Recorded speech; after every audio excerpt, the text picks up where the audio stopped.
بسم الله الرحمن الرحيم. کتێبخانەی دەنجی ڕۆشنایی.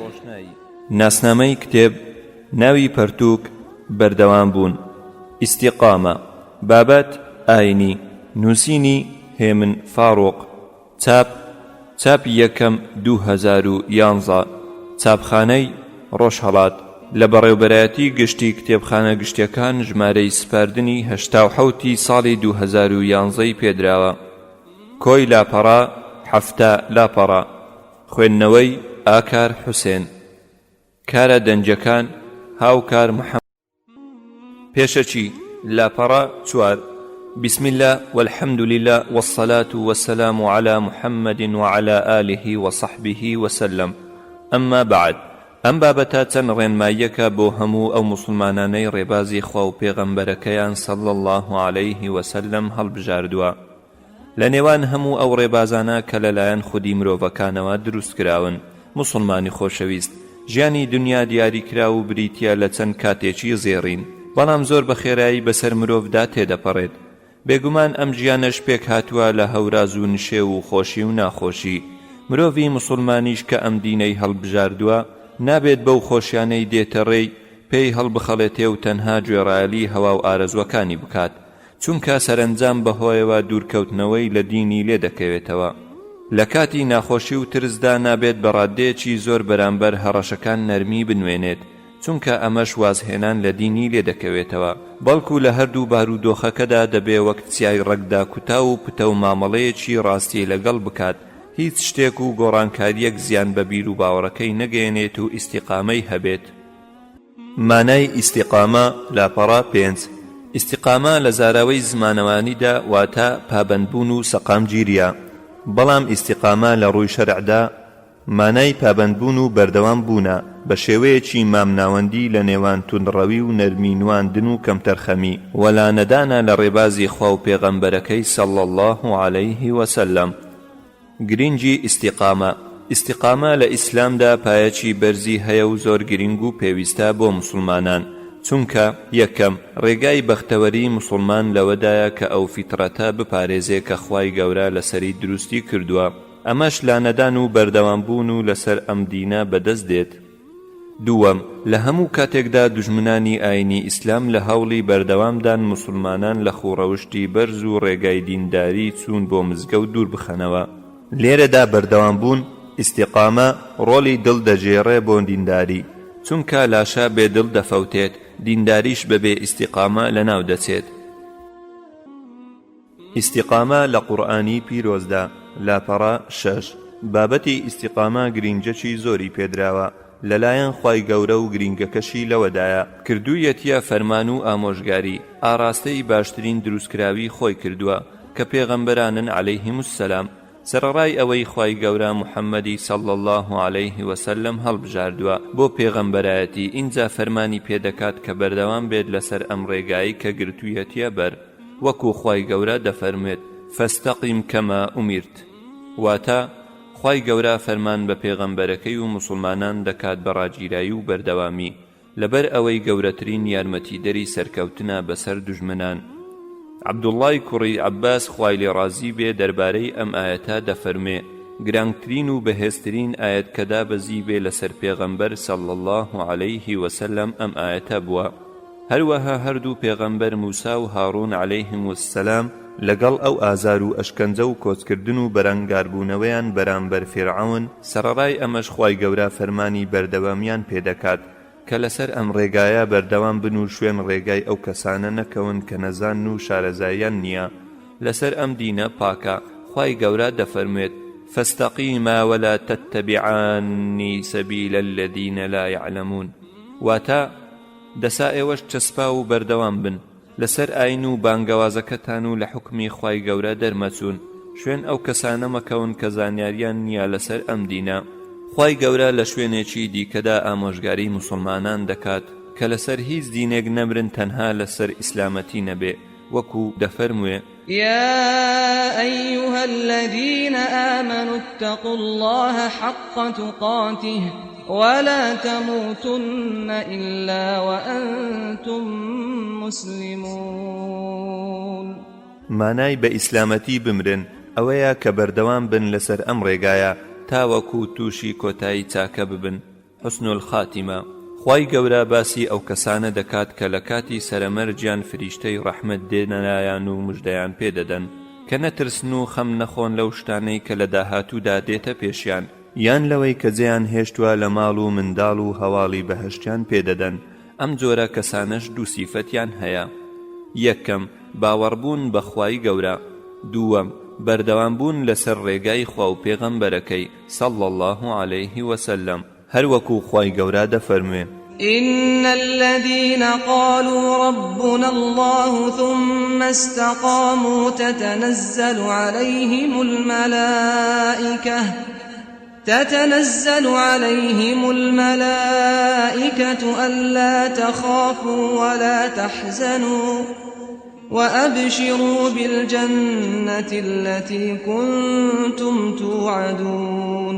واتا ئەوانەی کەوتیان ئەڵڵا پەروەردگارمانە، هەڵسوڕێنەری کاروبارمانە، ملکەتی فەرمانەکانی بوون، پاشان لەسەر ئەم بیر و باوەڕەیان بە زانست و بەکردەوە بە شێوەیەکی دڵسۆزی بۆ خوای گەورە بەردەوام بوون. ئەوە لە کاتی سەرەمەرجیاندا تەتەنەزەل عەلەیهیم المەلائیکە، فریشتەی بەزەیی بە کۆمەڵ دێنەلایەن و ئەم مژدانەیان پێڕادەگەێنن. یەکەم ئەللا تەخافوو، مەترسن لەو شتانەی لە دوای مردن دێتە پێشتان، لە تەنهاییتان لە ناو گۆڕ و لە ڕۆژی دوایی ئێوە بە تەنیانین. دووەم وەلا تەحزەن، و غەم مەخۆن و دڵگران مەبن لەوەی کە لە دنیادا جێتان هێشتووە لە ماڵ و منداڵ، ئێمە چاودێریان دەبین. سێیەم وەئەبشروا بالجەنەة التي كنتم توعدون، مژدەتان لێبێ بەو بەهەشتەی بەڵێنتان پێدرا لە دنیادا، ئەمەش گەورەترین هەواڵی دڵخۆش بوونە لەم کاتە ناخۆشەدا. ئیستیقامە لە فەرمودەکانی پێغەمبەر صلی الله عليه وسلم. لاپەڕە نۆ، هیچ شتێکی گرنگ و بەسوود نەماوە پێغەمبەر صلی الله عليه وسلم بۆ ئومەتەکەی ڕوون نەکرد بێتەوە. ئیستیقامە یەکێکە لەمانە کە لە چەندین فەرموودە باسی لێوە کردووە. یەکەم سوفیان خوا لێ ڕازی بێت دەڵێ: وتم ئەی پێغەمبەری خوا صلی الله عليه وسلم، شتێکی وام پێ بڵێ و فێرم بکا لە ناو ئیسلامدا کە هیچی تر لە خەڵکی دیکە پرسیار نەکەم. بەمانای دین زۆر لق و پۆپی لێبۆتەوە، فەرمانەکانی زۆر بووە. پێغەمبەریش صلی الله عليه وسلم وەڵامێکی گرنگی داوە کە ناوەڕۆک و کۆکراوەی دینی لە خۆوە گرتبوو. فەرمووی: بڵێ باوەڕم بەخوا هێناوە، بەمانای دڵسۆزیت هەبێ و کردەوە بە فەرمان و خۆپاراستن لە قەدەغەکراوەکان بکەی، پاشان بەردەوام بە لەسەر ئەم ڕێگایە.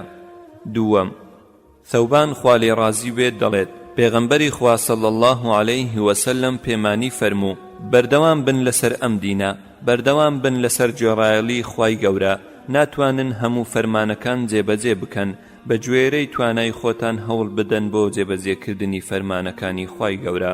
بزانن چاکترین کردەوەتان نوێژە، هیچ کەسێک بەردەوام دەستنوێژی نییە، تەنها مرۆڤی باوەڕدار نەبێ. کەواتە بەردەوام بن لە بوونی دەستنوێژ، چونکە نیشانەی ئیمانداریەتی دەبەخشێ. سێیەم لە عەبدوڵڵای کوڕی عەمر خوا لێ ڕازی بێت دەفەرمێ: معازی کوڕی جەبەل خوا لێ ڕازی بێ ویستی بچێتە سەفەرێک، وتی: ئەی پێغەمبەری خوا صلی الله عليه وسلم، وەسیەت و ئامۆژگاریم بکە. پێغەمبەر صلی الله عليه وسلم کۆمەڵە ئامۆژگاریەکی کرد. یەکێک لەمانە فەرمووی: بەردەوام بەو خوڕەوشتت چاک بکە. چوارەم عوسمانی ئەزدی دەڵێ: لە عەبدوڵڵای چوومە ژوورێ، وتم ئامۆژگاریم بکە. وتی: بەڵێ پێویستە لەسرت لە خوای گەورە بترسێ و خۆ پارێزگار بیت و بەردەوام بیت، شوێن قورئان و سوننە بکەوە، شتی تازە لە دیندا مەهێنا. زۆر پێویست دەکات لەم سەردەمەی ئێمەدا ئەم ئامۆژگاریانە لە نێوان خۆماندا بڵاو بکەینەوە. ئەی موسڵمانی بەڕێز، کە ئەم دینە دووەرگرت نابێ بە مۆدێل و حەماس و عاتیفە و مەسلەحە بۆ بەرژەوەندی خۆت وەری بگری، بەڵکو لە پاش باوەڕبوون دەبێ بەردەوام بی و سستی نەنوێنی تا مردن. با ئەمەشت لەلا ڕوون بێ لە پاش وەرگرتنی ئەم دینە پیرۆزە گەلێک کۆسپ و ناخۆشی و گەردەلولی بەهێز بە پێچەوانەی ئاراستەی بەرژەوەندیەکانت دێت. لەسەر تۆ خۆڕاگرتن و پابەندبوونە لەسەر خوڕەوشتی ئەم دینە پیرۆزە تا گەردەلوولەکەی دەبڕی و سەرکەوتن بەدەست دەهێنی. چەندەها خۆشی و سەرکەوتن بەرەو ڕوودێ نابێ ئەم خۆشیانەش سەرقاڵت بکەن و بەهۆیەوە دوورکەوتنەوەت لەم دینەی لێ بکەوێتەوە. ئیستیقامە لە لای جێنشینەکانی پێغەمبەر صلی الله عليه وسلم. لاپەڕە 12. یەکەم، ئەبوو بەکری سەدیق ڕەضی الله عنه دەفەرموێ هاوبەش بڕیار نەدانە بۆ خوای گەورە. دووەم، عومەری کوڕی خەتاب خوا لێ ڕازی بێ دەفەرموێ بەردەوامبوونە لە گوێڕایەلی خوای گەورە پاشان ئەولا و ئەولا نەکردنە وەکو ڕێوی لۆقاوی کە ئەولا و ئەولای دەکا. سێیەم، عوسمانی کوڕی عەفان خوا لێ ڕازی بێ دەفەرموێ ئەنجامدانی کار و کردەوەیە تەنها بۆ خوای گەورە.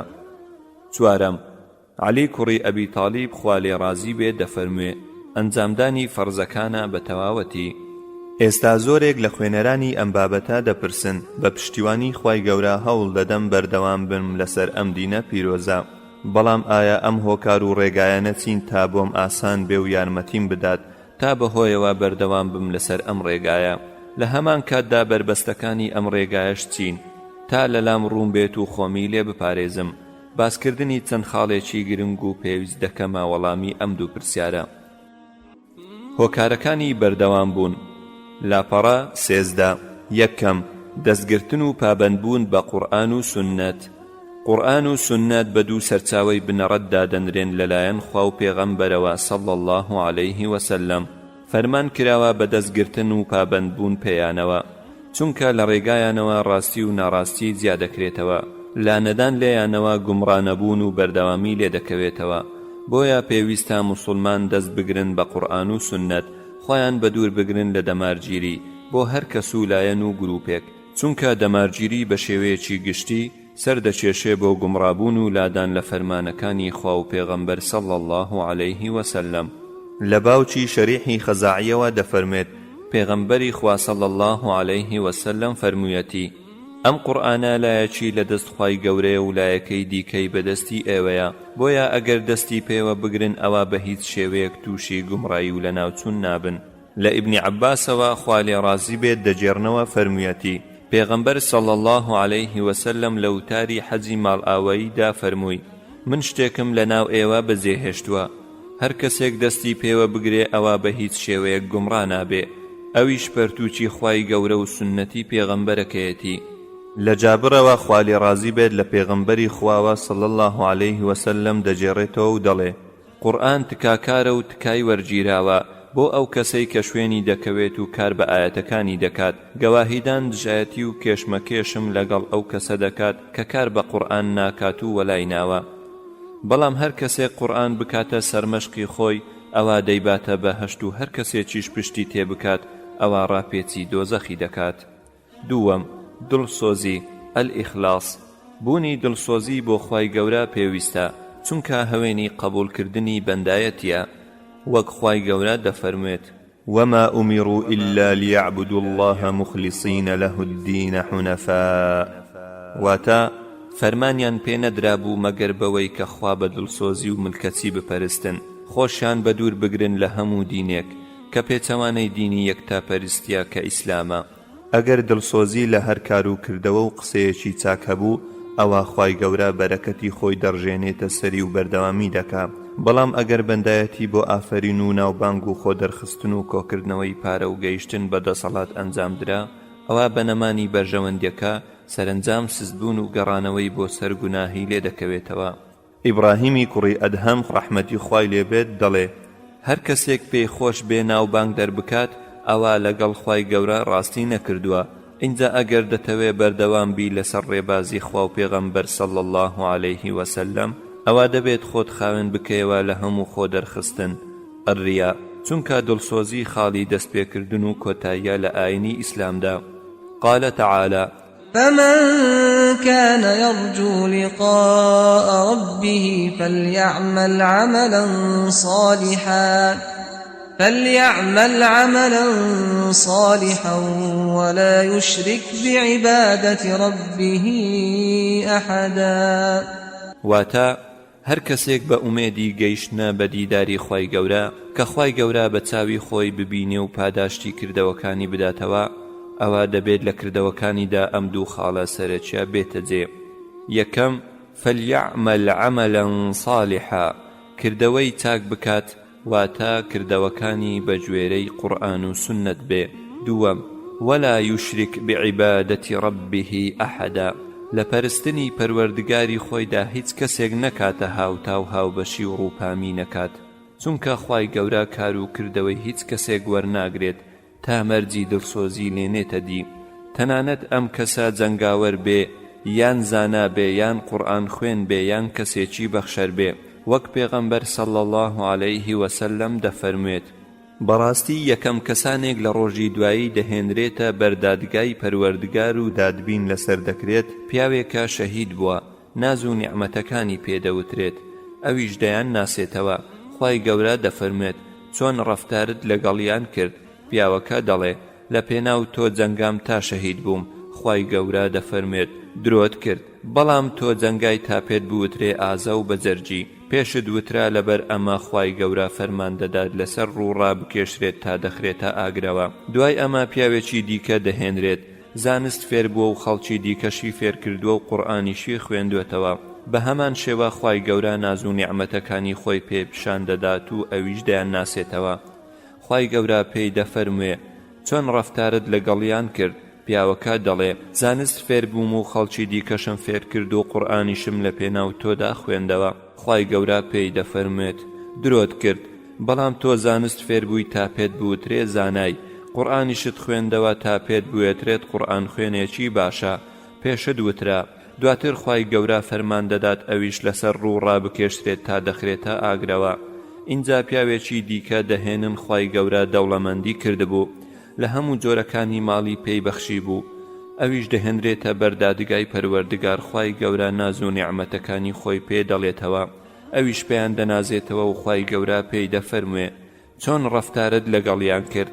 پیاوەکە دەڵێ لە پێناو تۆدا لە هەموو ئەو ڕێگایانم دەبەخشیەوە کە تۆ پێت خۆش بوو.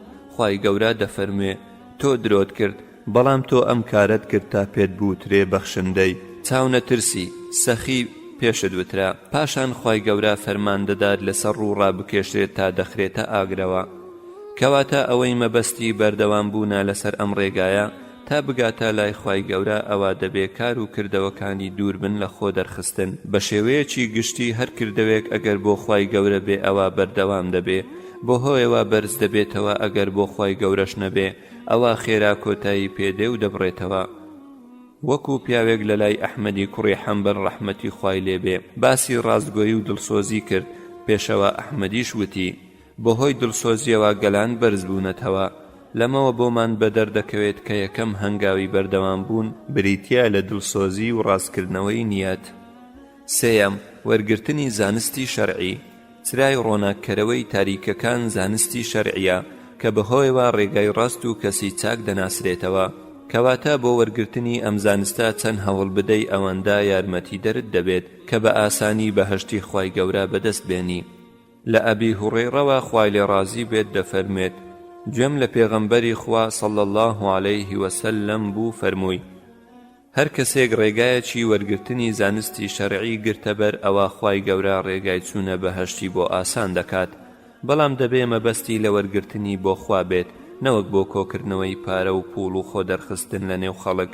وەکو پێغەمبەر صلی الله عليه وسلم فەرمووی هەر کەسێک زانست بۆ ئەوە فێر بێت تا خۆی لەسەر زانایان هەڵبکێشێت، دەمەقاڵی لەگەڵ کەسی کەم عەقڵ بکات و لەگەڵیان پێدا بچێت تا خەڵک بزانێت زیرەکە یان تا خەڵک ڕوولەو بکات، ئەوە خوای گەورە لەسەر ئەم کردەوەی دەیخاتە دۆزەخەوە.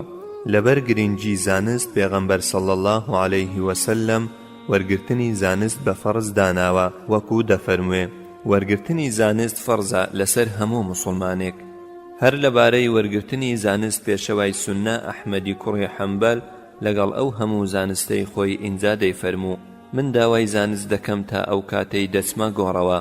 ئەمەش دەختکردنەوەیە لەسەر گرنگی وەرگرتنی زانست. بەمەرجێک وەرگرتنی زانست پەلکێشت نەکا بۆ بەخۆ سەرسامبوون و سستبوونەوەی وازهێنان لێی، کەواتە دینی خوای گەورە بە زانستەوە وەربگرا تا بتوانی بەسەر هەموو ئەو گومانانەی کە دێتە ڕێت زاڵ ببی، سست نەبیەوە و لە عیبادەت کردندا تاکو زیاتر لە خوای گەورە نزیک بیەوە. وەکو سوفیان دەفەرموێ هەر پیاوێک زانستی زیاتر بوو ئەوە تەنها لە خوای گەورە نزیکتر دەبێتەوە. چوارەم، کارکردن، العەمەل.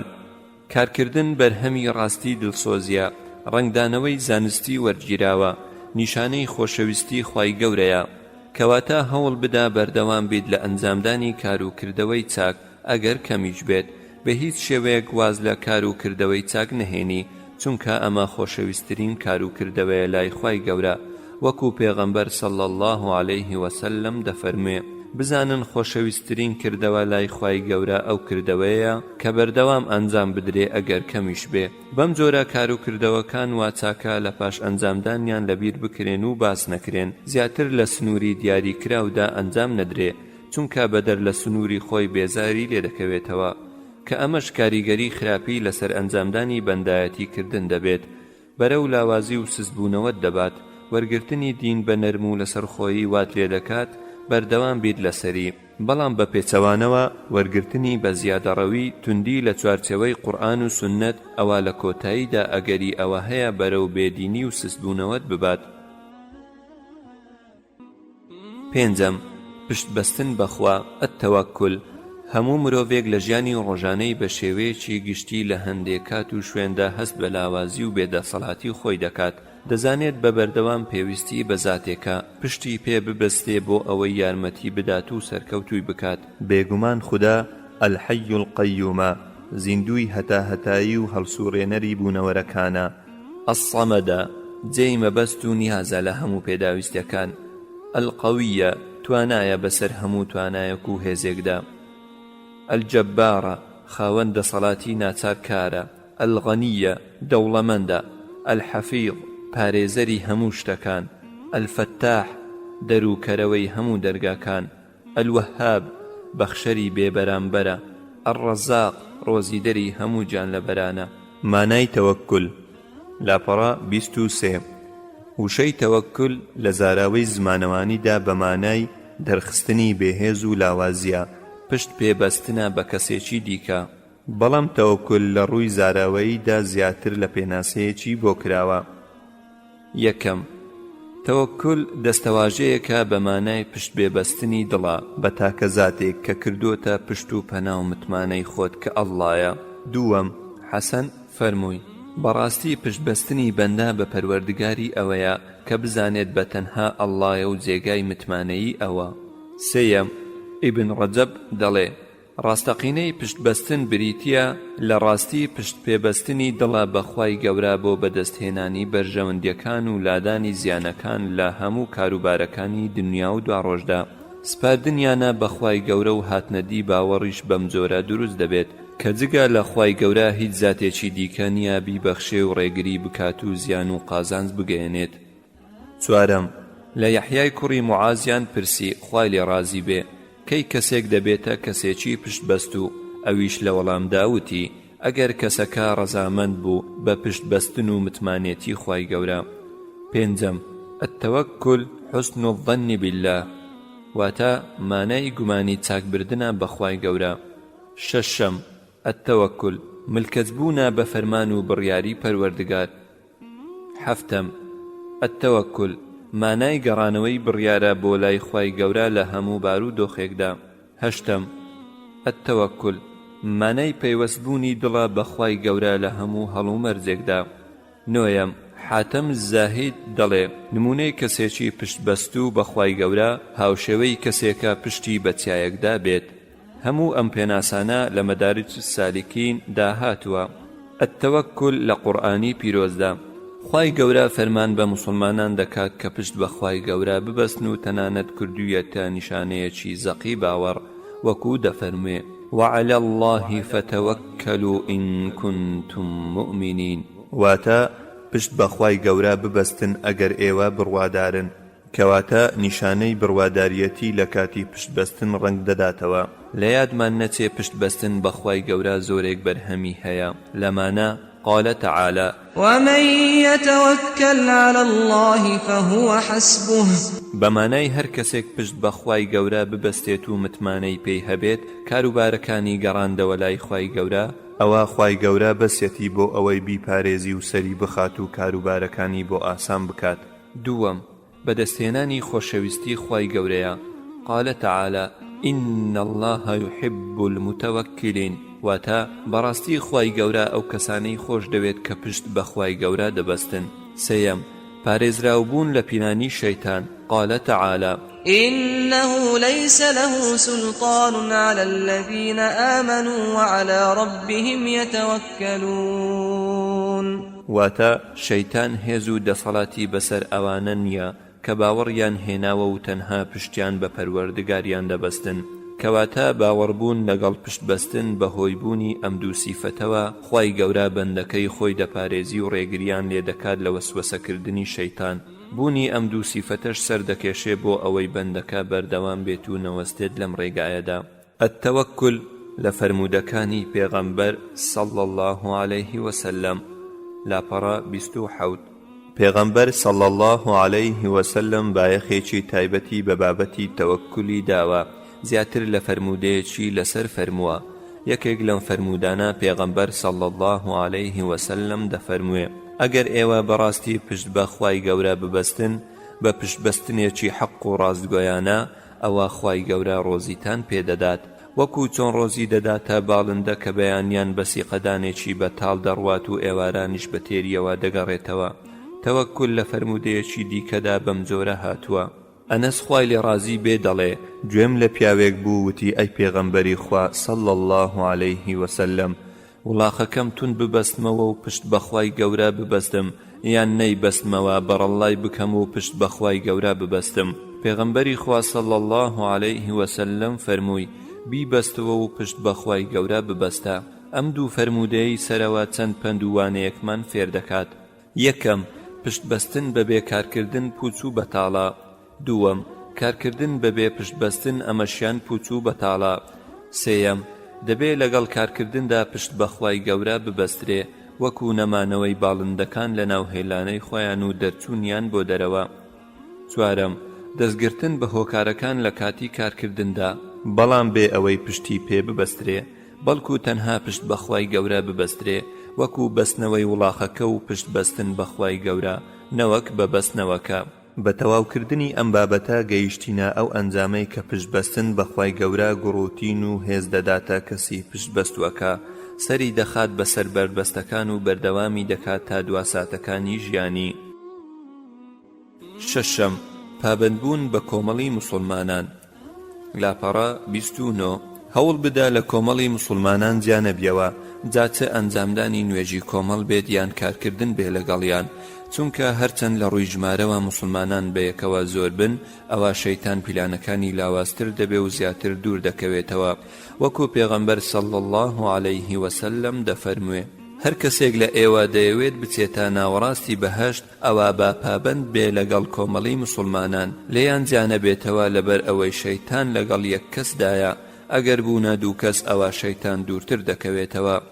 براو خوشتی مسلمانم نمونەی مسلمان وەکو مەڕێک وایە ئەگەر لە مێگەلەکەیدا ببڕێ ئەوە زۆر بە ئاسانی گورگ پەلاماری دەدات و زیانی پێدەگەێنێت کەواتە تۆش ئەگەر لە کۆمەڵی مسلماناندا بڕاییان دوورکەوتیەوە ئەوە زۆر بە ئاسانی دوژمنانی خوا و پێغەمبەر صلی الله عليه وسلم هەلی زێڕینیان بۆ دەرەخسێ و بەهۆیەوە دروشمە بریقەدارەکانیانەوە ڕێگای ڕاستت لێ دەشێوێنن خوڕەوشتت تێک دەدەن کەواتە تا ئەو پەڕی توانات هەوڵ بدا هاوڕێی چاک لە دەست مەدا چونکە هاوڕێتی گرینگە لەسەر ژیانی ڕۆژانتدا.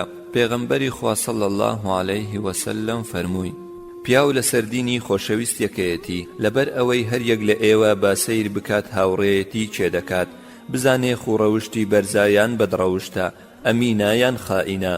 لە شوێنێکی دیکەدا پێغەمبەری خۆشەویست و دڵسۆزمان صلی الله عليه وسلم ئامۆژگاریمان دەکات کە تەنها هەڵسوکەوت و خزمایەتی و گەڕان و دانیشتنمان لەگەڵ باوەڕداران بێت وەکو دەفەرموێ لا تصاحب إلا مؤمنا واتە هاوڕێتی کەس مەکە تەنها باوەڕدار نەبێ.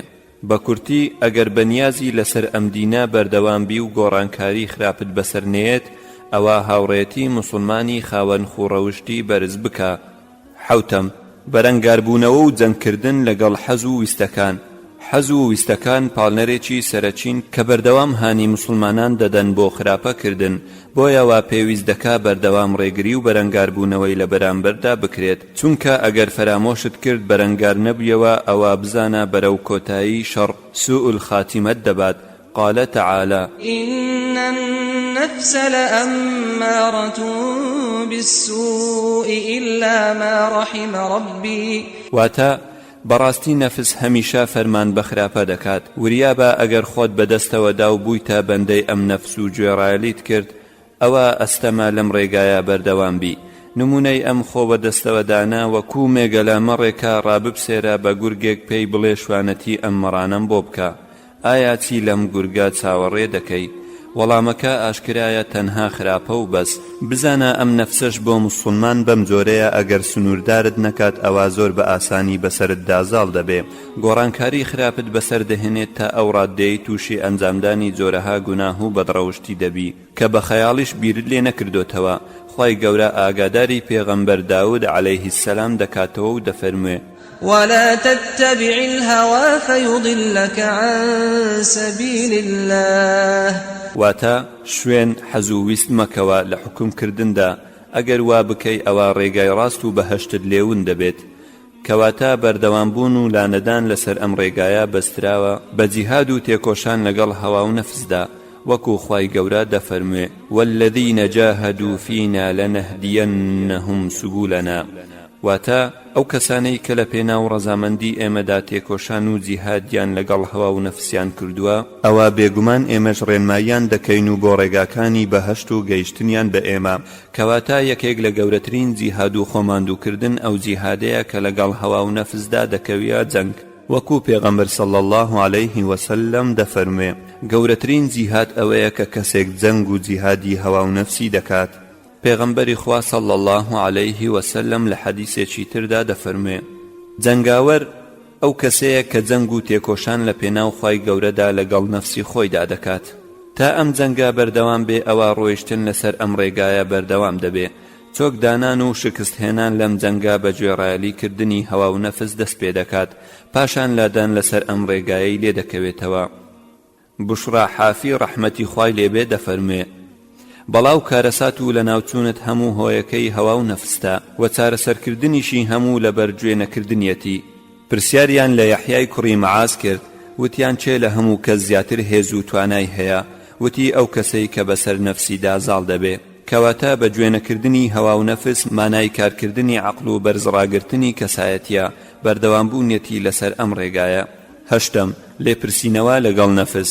لێپرسینەوە پێویست و گرینگە، چونکە بەهۆیەوە دەزانرێ بەرەو کام ئاراستە دەڕۆی، بەرەو بێدینی یان بەرەو دینی خوا و خوڕەوشتی بەرزی ئیسلام. بزانە ئەم سستبوونەوە و لادانە لە ڕێگای ڕاست بە شەو و ڕۆژێک ڕوونادات، بەڵکو ئاگادار بە ڕۆژ لە دوای ڕۆژ واز لە چاکەیەک دەهێنی و خراپەیەک لە شوێنیدا ئەنجام دەدەی. لەبەر ئەمە پێویستە هەموو کاتێک لێپرسینەوە لەگەڵ نەفست بکەی. ئەگەر گوناهت کردووە تۆبە بکەی و چاکەی لە دوای ئەنجام بدەی، تاوەکو خۆت ڕاز بکەیەوە لە ڕووخاندن و بەردەوام بیت لەم ڕێگایە. پێشەوە عومەر خوای لێ ڕازی بێ دەفەرموێ: لێپرسینەوە لەگەڵ خۆتان بکەن پێش ئەوەی لێپرسینەوەتان لەگەڵدا بکرێ، کردەوەکانتان هەڵبسەنگێنرێت. مسلمانی ژیر ئەو کەسەیە بە بەردەوام سەرکۆنەی نەفسی خۆی دەکات و کار و کردەوە بۆ دوای مردن ئەنجام دەدات. کەواتە لێپرسینەوە پێویستە لە کاتی ڕۆیشتن لەسەر ئەم ڕێگایە تا خاڵی لاواز چاک بکرێتەوە، لایەنی بەهێزیش بەهێزتر بکرێ و پەرەی پێ بدرێ. بوونی لێپرسینەوە مانای بەردەوامیە، نەبوونی لێپرسینەوەش مانای هەڵدێر و ڕۆچوونە لە ناو زەلکاوی گوناه و پاشانیش لادانە لە ڕێگای ڕاست. نۆیەم، خۆپاراستن لە ناو قەڵاکانی بەندایەتی کردن. خوای گەورە لە ڕێگای پێغەمبەرەوە صلی الله علیه وسلم وەکو ڕەحمەتێک قەڵای بەهێزی تەرخان کردووە.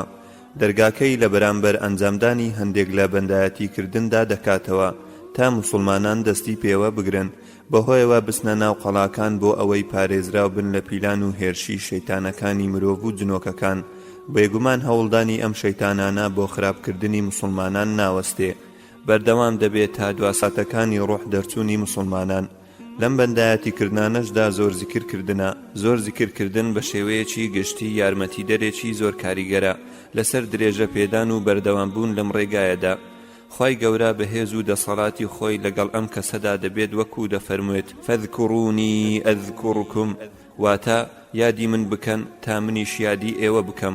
خی گەورە لە فەرمودەیەکی قودسی کە پێغەمبەر صلی الله عليه وسلم بۆمان دەجێڕێتەوە دەفەرموێ من لەگەڵ بەندەکەمم ئەگەر ئەو زیکری من بکات و لێوەکانی بە زیکری من بجوولێنێت لەمانەش زیکری بەیانیان و ئێواران زیکری چوونە ژوورەوە و هاتنە دەرەوە لە ناو مزگەوت و ماڵەوە وتنی 100 جار لەم زیکرا لا إله إلا الله وحده لا شريك له له الملك وله الحمد وهو على كل شيء قدير. بەتایبەتیش قورئان خوێندن کە بەهاری دڵانە داگیرسانی نورە لە ناو دڵان سووتاندن و نەهێشتنی وەسوەسەکانی شەیتانە بەرزبوونەوەی باوەڕە بۆیە هیچ ڕۆژێک بەڕێ نەکەی بەبێ قورئان خوێندنەوە بە کورتی بەردەوامبوون پێویستی بە ئەوە هەیە کە دەمت بەردەوام تەڕبێت بە زیکری خوای گەورە. دەیەم ئارامگرتن لەسەر بەردەوامبوون. ئارامگرتن گەورەترین نیعمەتە کە خوای گەورە دەبەخشێتە بەندەکەی چونکە بەهۆیەوە خۆشەویستی خوای گەورە بەدەست دەهێنێ هێز و توانای خوای گەورە بۆ خۆت مسۆگەر دەکەی پاداشتی بێپایان وەردەگری. سەرەڕای ئەمەش ئارامگرتن بۆ مسلمانان وەکو سەربازێکی نەدۆڕا و قەڵایەکی بەهێز وایە کەشتی سەلامەتی پەڕینەوەشە بۆ بەهەشت.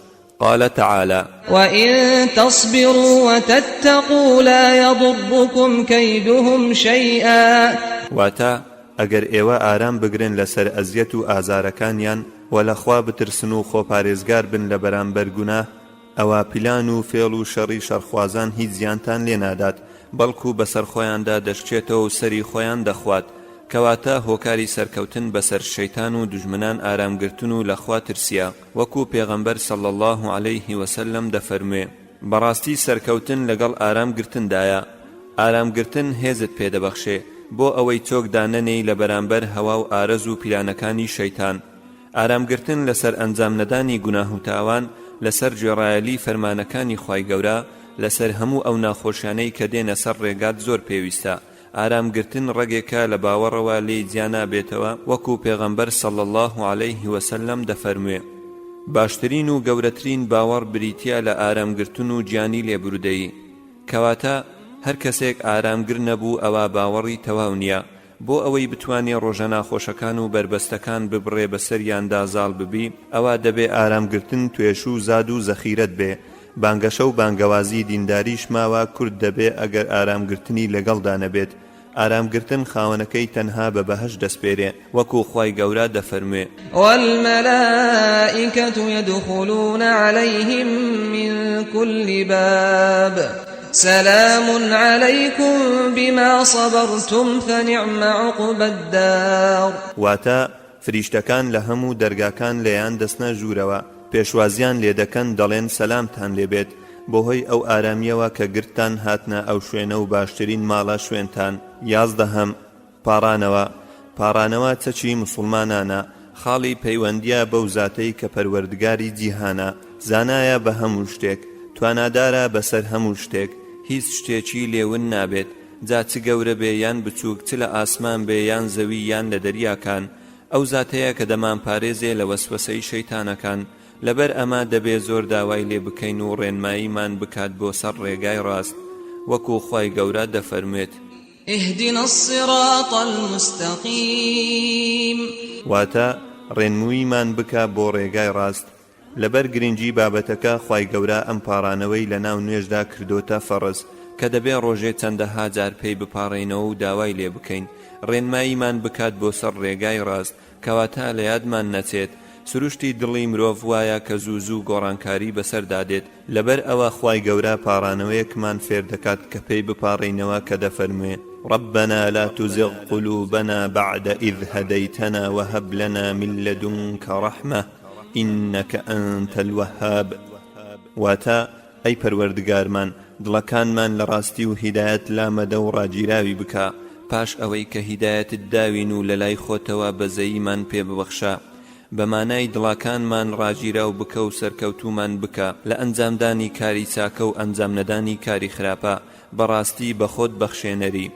هەروەها چیرۆکی ساحیرەکانی فیرعون کە فیرعون بە هەموو هێز و دەسەڵاتی خۆی هەڕەشەی لێکردن بۆ ئەوەی واز بهێنن لەم ڕێگایە ئەوانیش لە بەرامبەر ئەوەدا لە فیرعون نەپاڕانەوە کە بەزەیان پێبێتەوە، بەڵکو لە خوای گەورە پاڕانەوە کە ڕاگیراویان بکات. خوای پەروەردگاریش پاڕانەوەکەیانی لە قورئانی پیرۆز بۆ تۆمار کردوین تا ئێمەش دەست بەم پاڕانەوە بگرین لەو کاتەی دووچاری هەمان بارودۆخی ئەوان دەبینەوە، وەکو دەفەرموێ ربنا ئەفرغ عەلەینا صەبرا وتەوەفەنا موسلیمین، واتە ئەی پەروەردگارمان ڕاگیراومان بکە و ئارامیمان بەسەردا بڕێژە و بە مسلمانیەتی بمان مرێنە، بەمانای ئارامیمان پێ ببەخشە هەتا بەرگەی ئەشکەنجە و ئازار فیرعون بگری بۆ ئەوەی لە حەق و ئیسلامەتی لا نەدەین. ئەگەر سەیری پێشەنگ و خۆشەویستەکەمان بکەین سەرنج دەدەین لەگەڵ ئەوەی خوای گەورە لە هەموو گوناهەکانی پێش و پاشتری خۆش بووە، مژدەی بەهەشتی پێدرا بوو، هەروەها لە هەموو کەس زیاتر لە خوای گەورە دەترسا. ئینجا زۆرترین پاڕانەوەی ئەمە بوو کە دەیفەرموو یا مقلب القلوب ثبت قلبي على دينك، واتا ئەی ئەو زاتەی دڵەکان دەگۆڕی، دڵم ڕاگیراو بکە لەسەر دینەکەت. ئەی سەبارەت بە ئێمە کە لەم سەردەمە پڕ فیتنە و گوماناویە دەژین، پێویست دەکات لە هەموو کوڕنوشێک بە ترسەوە ئەم پاڕانەوەیە دووبارە بکەینەوە تا وەکو خوای گەورە بەردەواممان بکات لەسەر ئەم ڕێگایە پیرۆزە. پێغەمبەر صلی الله عليه وسلم پاڕانەوەیەکی دیکەمان فێر دەکات تا پێی بپاڕینەوە کە دەفەرموێ اللهم إني أسألك الثبات في الأمر والعزيمة على الرشد، واتا أي خوايا داواد ليدكم ڕاگیرا و بەردەوامم بکەی لەسەر ئەم دینە، هێز و توانام پێ ببەخشە لەسەر ڕێگای ڕاست. ئیمامی حەسەن و ڕەحمەتی خوای لێبێ هەر کاتێک ئەم ئاەتەی إن الذين قالوا ربنا الله ثم استقاموا بخوێند بایەوە ئەوە دوعای دەکرد دەیفەرموو اللهم أنت ربنا فارزقنا الاستقامة، واتا ئەی خوایە تۆ پەروەردگارمانی و بەردەوامیمان پێ ببەخشە. بربەستەکانی سەرڕێگای بەردەوام بوون لاپەڕە 41 بۆ گەیشتن بە بەهەشت و بەردەوام بوون لەسەر ڕێگای ڕاست زۆر ئاستەنگ و بربەست لە بەردەم موسڵمانان هەیە کە پێویستە زۆر بە هەستیاری و هۆشیاریەوە مامەڵەیان لەگەڵدا بکات، چونکە ئەگەر وریانە بێت لەوانەیە هەنگاوەکانی بوەستێت و بکەوێتە هەڵە و گیر خواردن بەهۆیانەوە.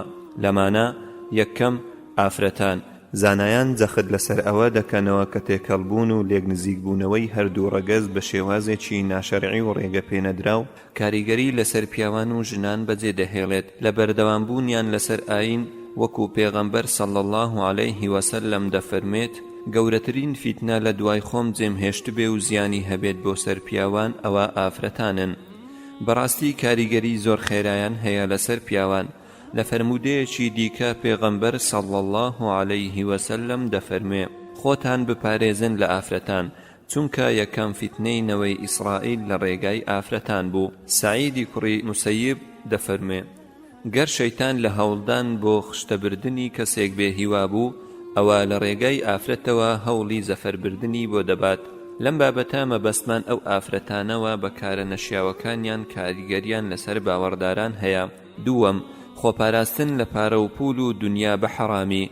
ڕێبوارانی ئەم ڕێگایە لەم ڕێگایەدا دنیایەکی شیرین و ڕازاوی تێدا هەیە. خۆتی لێ بپارێزە، چونکە ئەگەر هەر کەسێک لەسەری بوەستێ و زیادەڕۆیی بکات لە تێکەڵبوونیدا، لەوانەیە تووشی هەلاکەتی بکات. ئەوە ڕاپێچی ناوجێژاوی بێئاگایی بکات لە قورئان و گۆڕ و ڕۆژی دوایی. تەنیا هۆشی لای چۆنیەتی پارە کۆکردنەوە ببێت بەبێ گوێدانە بە حەڵاڵ و حەڕام. ئەمانەش وای لێ دەکەن لە بازنەی خەم و خەفەت و ڕەنجکێشانێکی زۆر بخولێتەوە.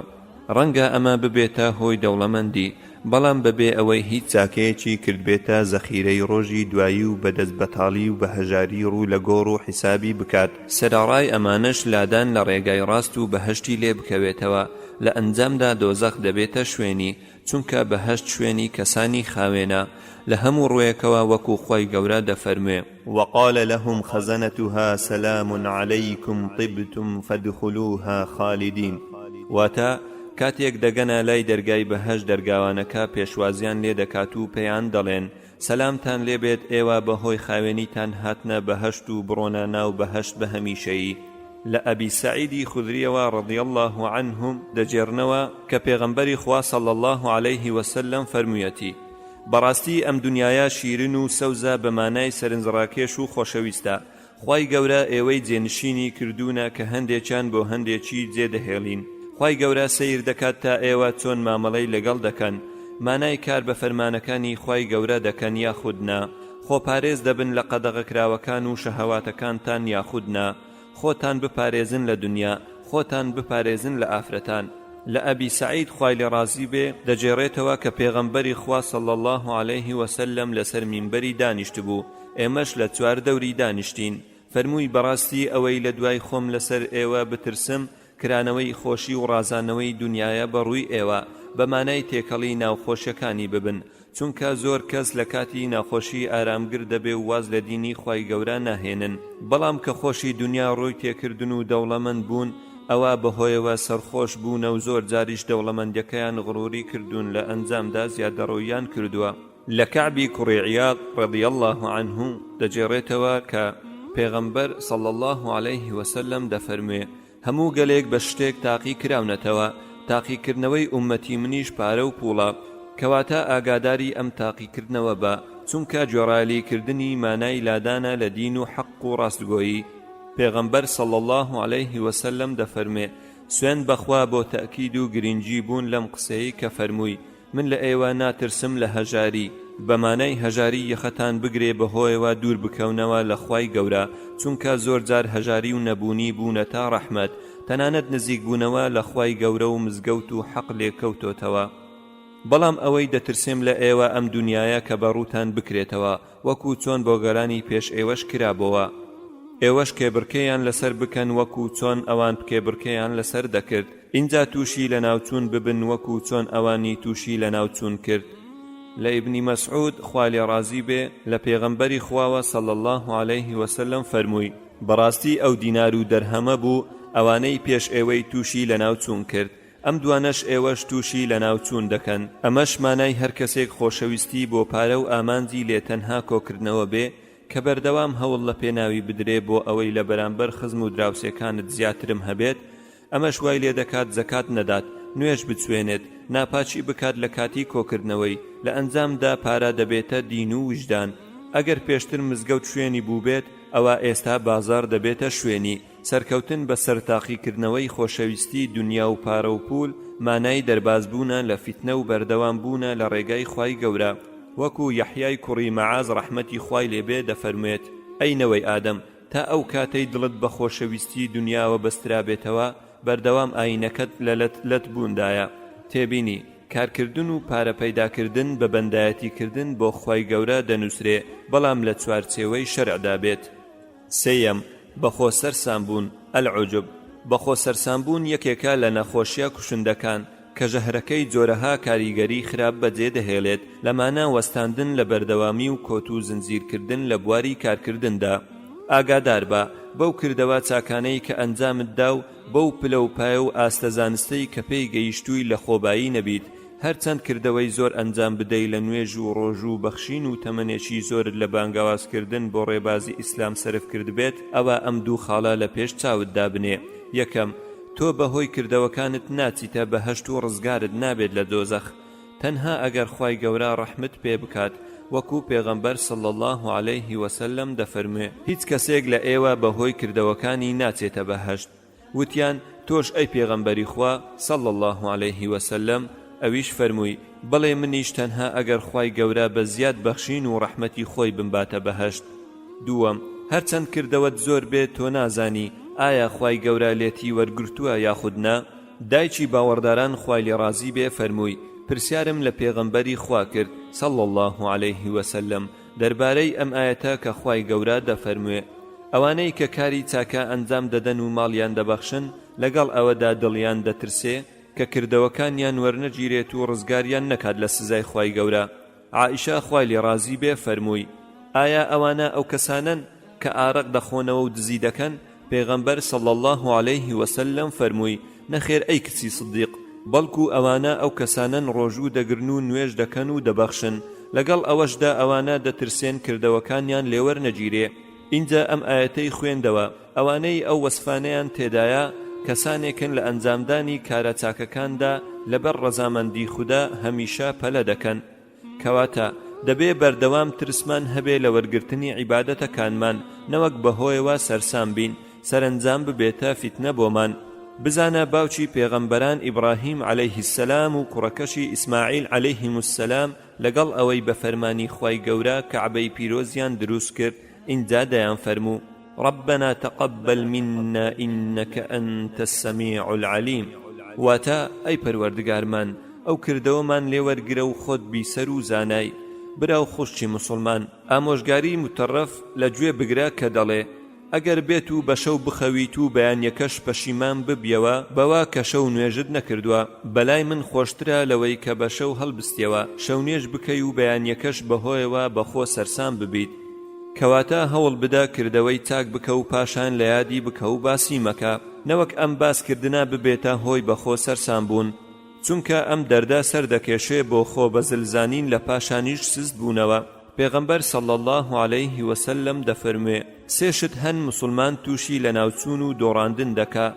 ڕەزیلیەکی زۆر شوێنکەوتنی هەوا و نەفس بەخۆ سەرسام بوون هەر کەسێک دەیەوێت لەم ڕێگایە بەردەوام بێت ئەوا دەبێت دەرمانی لە بیرکردنی چاکەکان و دانانی گوناهەکان لە نێوان هەردوو چاودا بەکار بهێنێ چونکە دژی نەخۆشی بەخۆ سەرسام بوونە بە بەردەوام بە چاوی سەرزەنشتکردن و کەم و کوڕی سەیری خۆی بکات نەوەک بە چاوی گەورەی و شانازی بەخۆ سەرسام بوونەوە سەیری خۆی بکات چوارەم خۆ بەزل زانین باشترین پێناسەی خۆ بەزل زانین ئەو پێناسەیە کە پێغەمبەر صلی الله علیه وسلم بۆی کردووە کە دەفەرموێ خۆ بەزل زانین دوو جۆرە یەکەم ڕەتکردنەوەی حەق و ملنەدانە بۆی دووەم بەکەمگرتن و بە سووک تەماشاکردنی خەڵکە لە خۆبایی بوون یەکێکە لە بربەستە ترسناکەکان کە دەتوانم وەسفی بکەم بە شێر پەنجە چونکە ئەم دەردا لە هۆکارەکانی گومڕابوونە و زۆر بە خێرایی وا لە مرۆڤی مسلمان دەکات لە ڕێگای ڕاستی لا بدات و بچێتە سەر ڕێگای ناڕاست خۆ بە گەورەزانین سەرچاوەی زۆربەی گوناهەکانە و یەکێکە لەو دەرگایانەی کە شەیتان لێی دێتە ژوورەوە خۆ بەزلزانین دروشمی شەیتان و پەیڕەوانیەتی هەر ئەم دەردەبوو وای لە شەیتان کرد سەرپێچی فەرمانی خوای گەورە بکات کوڕنوش بۆ باوکمان ئادەم عەلەیه السەلام نەبات دەتوانین بڵێن هەموو گوناهێک دەتوانرێت بشاردرێتەوە تەنها خۆ بەزلزانین نەبێت کەوا لە خاوەنەکەی دەکات ئاشکرای بکات و خەڵکی پێی بزانێت کەواتە دەبێت زۆر ئاگاداری خۆ بەزلزانین بین چونکە خوای گەورە زیاتر لە ئاەتێک هەڕەشەی توند ئاراستەی ئەم جۆرە کەسانە دەکات یەکەم خوای گەورە مۆر و ختم لەسەر دڵی خۆ بەزلزانان دەدات هەروەکو دەفەرمێت كذلك يطبع الله على كل قلب متكبر جبار پێش ئەم ئاەتە خوای گەورە باز لە فرعون و دار و دەستەکەی دەکات کە مۆری لەسەر دڵی داون لەم ئاەتەش دەفەرموێ هەر بەم جۆرەش خوای گەورە ختم و مۆر دەدات لەسەر دڵی هەموو خۆ بەزلزانان و زۆردارێکی کە لە ڕق تا ڕێگای ڕاست نەدۆزنەوە حەقیش ڕەت بکەنەوە دووەم خوای گەورە کەسانی خۆ بەزلزانی خۆش ناوێت وەک دەفەرموێ إنه لا يحب المستكبرين واتە بەڕاستی خوای گەورە کەسانی خۆ بەزلزانینی خۆش ناوێت سێیەم تەنها دۆزەخە شوێنی کەسانی خۆ بەزلزانان هەروەکو دەفەرمێت أليس في جهنم مثوى للمتكبرين واتە ئایا دۆزەخ شوێنی خۆ بەزلزانان نییە هەندێک لە هەڕەشەکانی پێغەمبەر صلی الله علیه وسلم بۆ کەسانی لە خۆبایی یەکەم خۆ بە گەورەزانان ناسنە بەهەشت پێغەمبەری خوا صلی الله علیه وسلم دەفەرموێ ئەو کەسەی بە کێشی دەنگکۆڵەیەکیش خۆ بەزلزان بێت ئەوە ناچێتە بەهەشت ئەگەر خۆ بەزلزانەکەی لەسەر باوەڕەوە بوو بەمانای ڕەتی کردەوە ئەوە کافر دەبێت و هەتا هەتایی ناچێتە بەهەشت بەڵام ئەگەر خۆ بەزلزانیەکەی لەسەر باوەڕ نەبوو ئەوە سزای لەسەر وەردەگرێت و ئینجا دەچێتە بەهەشت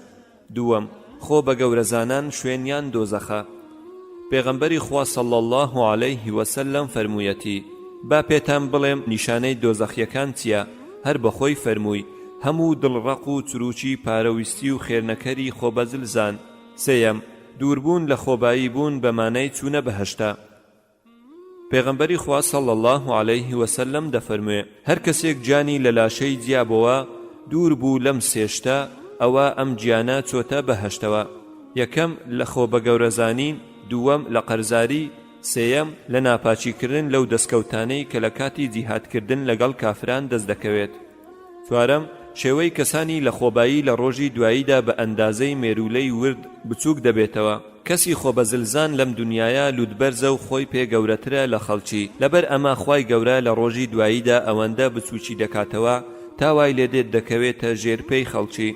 پێغەمبەری خوا صلی الله علیه وسلم دەفەرمێ خۆ بە گەورەزانان لە ڕۆژی دواییدا هاوشێوەی مێرولەی ورد و لە سەروێنەی پیاوان کۆ دەکرێنەوە، لە هەموو شوێنێک زەبوونی دایان دەپۆشی و دەوریان دەدات، ڕاپێز دەکرێن بۆ بەندینخانەیەک لە دۆزەخ کە پێی دەڵێن بولەس، دەکەونە ژێرەوەی بە جۆرێک بڵێسە و گڕی ئاگرەکە لەسەر سەریان بەرز دەبێتەوە، لە گوشراوەی خوێن و ئێسک و پێستی دۆزەخیەکانەوە دەرخوارد دەدرێن. پێویستە بۆ چارەسەرکردنی ئەم دەردەژەهراویە دەرمانی تەواضع خۆ بە گەورە نەزانین بەکار بهێنن لە پێناو خوای گەورە کە لە ناو کوردەواریدا بە ڕوحسوک و سادە ناسراوە. پرسیاریان لە فوزایل کرد کە ئایا خۆ بە گەورە نەزانین چییە؟ فەرمووی وەرگرتن و ملکەتبوونە بۆ ڕاستی، تەنانەت ئەم ڕاستیە لە دەمی هەر کەسێکیش دەرچوو بێت. زیاتر لە فەرمودەیەکی پێغەمبەر صلی الله علیه وسلم لەم بابەتە هەیە لەمانە. پێغەمبەر صلی الله علیه وسلم دەفەرمێ بەڕاستی خوای گەورە سروشی بۆم ناردووە کە لە بەرامبەر یەکتریدا خۆتان بە گەورە نەزانن، تاوەکو کەس شانازی لەسەر کەس نەکات و کەسیش دەست درێژی لەسەر کەس نەکات. لە فەرمودەیەکی دیکەدا دەفەرموێ هەر کەسێک لە بۆ خوای گەورە نەوەک لە بەرترسی خەڵکی یان چاوبڕین لە بەرژەوەندیەک ملکەت بێت خۆی بە بچووک نیشان بدات، ئەوە خوای گەورە هەمیشە بەرزی دەکاتەوە، بەوەی پلە و پایەی لە لای خۆی پێدەبەخشێ و لە ناودڵی خەڵکیش خۆشەویست و وەرگیراو دەکات. باشترین پێشەنگ لەم بابەتە پێغەمبەری کامل و خۆشەویستمانە سەرەڕای ئەوەی کە پێغەمبەر صلی الله علیه وسلم گەورەی هەموو نەوەی ئادەمە عەلەیه السەلام ئینجا لە خۆبایی نەبوو، خۆشی وەکو خەڵکی دیکە دادەنا. بۆ نمونە یەکەم سڵاوی لە منداڵان کردووە، پێغەمبەری خوا صلی الله علیه وسلم بەلای منداڵاندا تێپەڕیوە و سڵاوی لێ کردوون. دووەم وەڵامی داوای خەڵکی داوەتەوە. ئەنەس خوای لێ ڕازی بێت دەفەرموێ جاری وا هەبووە دایکێک لە دایکەکانی خەڵکی مەدینە بە کەیفی خۆی پێغەمبەری خوا صلی الله علیه وسلم بۆ هەر شوێنێک بوایە لەگەڵە خۆی دەبرد، تەنانەت ئەگەر پێداویستەکەی لە دەرەوەی مەدینەش بوایە. پێغەمبەر صلی الله علیه وسلم زۆر بە نەرمی داوایەکەی جێبەجێ دەکرد. سێیەم لە ماڵەوە لە خزمەتی خێزانەکانی بووە. ئەسوەد وتی پرسیارم لە عائیشە خوای لێ ڕازی بێ کرد لەو کاتەی پێغەمبەر صلی الله علیه وسلم لە ماڵەوە دەبوو چی دەکرد؟ عائیشە خوای لێ ڕازی بێ فەرمووی پێغەمبەر صلی الله علیه وسلم کە لە ماڵەوە دەبوو لە خزمەت و یارمەتیدانی خێزانەکانی دەبوو، ئەگەر بانجش بدرابوایە بۆ نوێژ ئەوە بۆ نوێشکردن دەچوو. دەربارەی تەواضع گەلێک گوتەی بەسوود لەلایەن پیاوچاکان وتراوە، ئەمەش یەکێکیان. دەجێڕنەوە ڕۆژێکیان یونس و ئەیوب و حەسەن ڕەحمەتی خوایان لێبێت بە یەکەوە باسی خۆ بە گەورە نەزانینیان دەکرد. حەسەن ڕەحمەتی خوای لێبێ فەرمووی ئایا دەزانن لە خۆبایی نەبوون چییە؟ هەر خۆی فەرمووی خۆ بەزل نەزانین ئەوەیە کە لە ماڵی خۆت دەرچوویت بە هەر مسلمانێک گەیشتی لە دڵەوە بڵێ بەڕاستی ئەوە چاکەی لەسرم هەیە، خۆتی بە قەرزاری بزانی. لە کۆتایی ئەم خەڵە بۆمان دەردەکەوێت کە لە خۆبایی بوون و نەبوون کاریگەری تەواویان هەیە لەسەر بەردەوام بوون و نەبوون لەسەر ئەم ڕێگایە کە بێگومان ڕێگای بەهەشت تەنها جێگای مسلمانی سادە و ساکار دەبێتەوە. پێنجەم مشتومڕ شەڕەقسە کێشمەکێشم مجادلە کێشمەکێشمکردن لەگەڵ یەکتری ئەگەر بۆ ڕوونکردنەوەی بابەتێک بێ کە مەبەست لێی ئاڵوگۆڕکردنی بیرروڕا و یەکتابەرستی بێ ئەوە کارێکی باشە، بەڵام ئەگەر بۆ ڕەخنە و عیبگرتن لە وشە و مانا و کاری بەرامبەر بێت لە کاتێکدا کەسەکە هیچ زانست و زانیاری و بەڵگەیەکی نەبێت، تەنها مەبەست لێی تووڕەکردن و بەکەمگرتنی بەرامبەرەکەی بێ، ملکەتی حەق نەبێت تەنها بۆ شێواندن بێ، ئەوە بەپێی فەرمودەکان کارێکی لۆمەکراوە، چونکە جگا لە دڵتوندی و ناخۆشی هیچی لێ نایەتە بەرهەم. لە ئەبی ئومامە خوا لێ ڕازی بێ دەڵێ لە پێغەمبەری خواوە صلی الله علیه وسلم فەرمووی هیچ گەلێک لە پاش هیدایەت گومڕا نابێ تەنها لە ڕێگای مجادلە و مشتومڕ نەبێ. پاشان ئەم ئاەتەی خوێندەوە، ئەو نمونەیان هەر بۆ دەمەدەمێ هێناوە، کەواتە کاتێک لەم ڕێگایە ڕاستە دەڕۆی ئەم بربەستە دێتەڕێت، خۆتی پێ سەرقاڵ مەکە و زۆر گرنگی پێمەدا، لە جێگای ئەوە باشترە هەوڵی کۆکردنەوەی زانستی شەرعی بدەی کە بۆ دین و دنیات باشترە. هەروەکو لە فەرمودەیەکی دیکە پێغەمبەر صلی الله علیه وسلم دەفەرموێت باوەڕی بەندە بە شێوەیەکی گشتی تەواو نییە تا ئەو کاتەی واز لە درۆکردن نەهێنێ ئەگەر بۆ گاڵتەکردنیش بێت واز لە کێشمەکێشم بهێنێت بەمانای واز لە ڕەخنەگرتن بهێنێ لە قسە وشەکانی بەرامبەری ئەگەر ڕاست گۆش بێت کەواتە بۆ تەواوکردنی باوەڕت خۆت بپارێزە لەم ڕەفتارە ناشرینە کە خوای گەورە زۆر ڕقی لێیەتی وەک لەم فەرموودەیەدا هاتووە. دایکمان عائیشە خوای لێ ڕازی بێ فەرمووی پێغەمبەری خوا صلی الله علیه وسلم فەرموویەتی بەڕاستی خوای گەورە ڕقی زۆری لەو کەسەیە کە خۆی زۆر بە کێشمەکێشم گرتووە بە توندی و تیژیەوەش دەیکات کەواتە خوگرتن بە کێشمەکێشم خۆی لە خۆیدا بە خوڕە و شتێکی خراپ دادەنرێت. لەبەر ئەمە پێغەمبەر صلی الله علیه وسلم گەورەترین مژدە دەبەخشێتە ئەو کەسانەی خۆیان لێ بە دوور دەگرن کە دەفەرموێ هەر کەسێک واز لە کێشمەکێشم بهێنێت لە کاتێکدا هەڵەش بێ ئەوە خانوویەکی لە دەور و پشتی بەهەشت بۆ دروست دەکرێ ئەگەر واز لە کێشمەکێشم بهێنێت لە کاتێکدا ڕاستیش بێ ئەوە خانوویەکی لە ناوەڕاستی بەهەشت بۆ دروست دەکرێ و هەر کەسێک خوڕەوشتی باش بکات ئەوە خانوویەکی لەسەرەوەی بەهەشت بۆ دروست دەکرێت. دەکەواتە تۆش واز لە کێشمەکێشم بهێنە و ئەم دەرفەت و خەڵاتە لە دەست خۆت مەدا.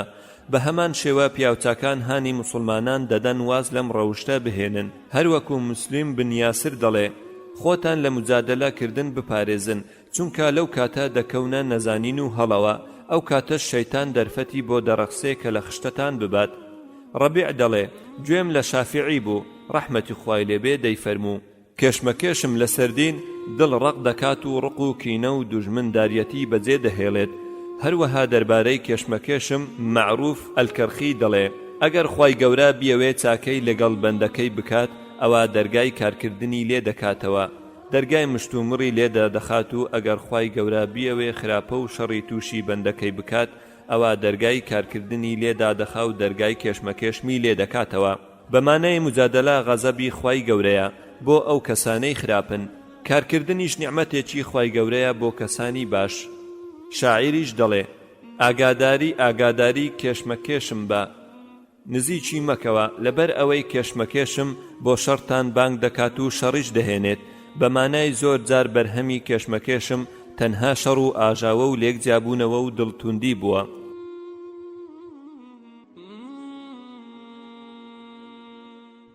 ئامۆژگاری گشتی لاپەڕە 62 بە پێویستم زانی بەر لە کۆتایی نووسینەکانم هەڵوەستەیەک لەسەر چەند ئامۆژگاریەک بکەین بە ئومێدی سوود وەرگرتن لێیان. یەکەم خوای گەورە تۆی بۆ گاڵتە و گەپ دروست نەکردووە وەکو دەفەرموێ ئەفەحەسیبتم ئەنەما خەلەقناکم عەبەثە وەئەنەکم ئیلەینا لا تورجعون. واتە ئایا ئێوە گومانتان وابووە کە ئێوەمان بەبێ هیچ مەبەستێک و بۆ گاڵتە و یاری دروست کردووە هەروەکو ئاژەڵەکان دروست کرابن بەبێ پاداشت و سزا وەرگرتنەوە وەواتان دەزانی بۆ لای ئێمە ناگەڕێنەوە بۆ سزا و پاداش. دووەم خوای گەورە تۆی دروست کردووە بۆ بەندایەتی کردن کە بەو هۆیەوە چاکەی دنیا و دواڕۆژت دەست دەکەوێت وەکو دەفەرموێ وما خلقت الجن والإنس إلا ليعبدون. واتە من جنۆکەکان و مرۆڤەکانم دروست نەکردووە مەگەر بۆ ئەوەی نەبێت کە من بپەرستن. سێیەم شەیتان دوژمنی سەرسەختی تۆیە هەر ئەو بوو دایکت و باوکتی لە بەهەشت کردا دەرەوە و بەردەوام پێداگری دەکات کە لەسەر ڕێگای ڕاست دوورت بخاتەوە و هەوڵەکانیشی دەخاتە گەڕ بۆ ئەوەی لەسەر ڕێگای خراپەکاران بتهێڵێتەوە وەکو خوای گەورە لەسەر زمانی شەیتان بۆمان دەجێڕێتەوە و دەفەرموێ قال فبعزتك لأغوينهم أجمعين. واتە شەیتان وتی سوێن بە گەورەی و شکۆمەندی تۆ هەمیان فری و دەدەم و لە خشتیان دەبەم بە وەسوەسە سەر لە هەمیان دەشێوێن و لەسەر ڕێگای ڕاستی دەریان دەکەم. چوارەم هیچ ڕێگا چارەیەکت نییە لە بەرامبەر مردندا بۆ خۆ دوورخستنەوە و هەڵاتن لێی چونکە مردن تیرێکە و لە کەوانەکەی دەرچووە چرکە بە چرکە لێت نزیک دەبێتەوە و تا پێت دەگات اینجا دەبێت بە ناچاری بارگەی خۆت هەڵبگری و بەرەو گەشتێکی دوور و سەخت و ژیانێکی دیکە بەرەو دادگای پەروەردگاری جیهان هەنگاو بنەی وەکو خوای گەورە دەفەرمێ قل إن الموت الذي تفرون منه فإنه ملاقيكم ثم تردون إلى عالم الغيب والشهادة فينبئكم بما كنتم تعملون.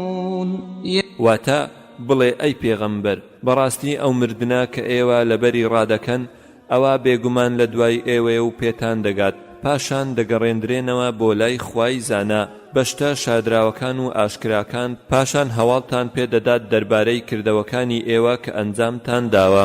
لە کۆتایی لاپەڕە 64 بەردەوامبوون لەسەر ڕێگای ڕاست پێویستی بە ئاگابوون هەیە لە بەرامبەر پیلانی شەیتانەکانی مرۆڤ و جنۆکەکان و پێویستی بە لەبیر نەکردنی مردن و ڕۆژی دوایی و باسکردنیان هەیە و پێویستی بە گوێنەدانی هەڕەشەی هەڕەشەکاران و لۆمەی لۆمەکاران هەیە و پێویستی بە خۆنەویستی و پارەنەویستی هەیە. وآخر دعوانا أن الحمد لله رب العالمين والصلاة والسلام على محمد وعلى آله وصحبه.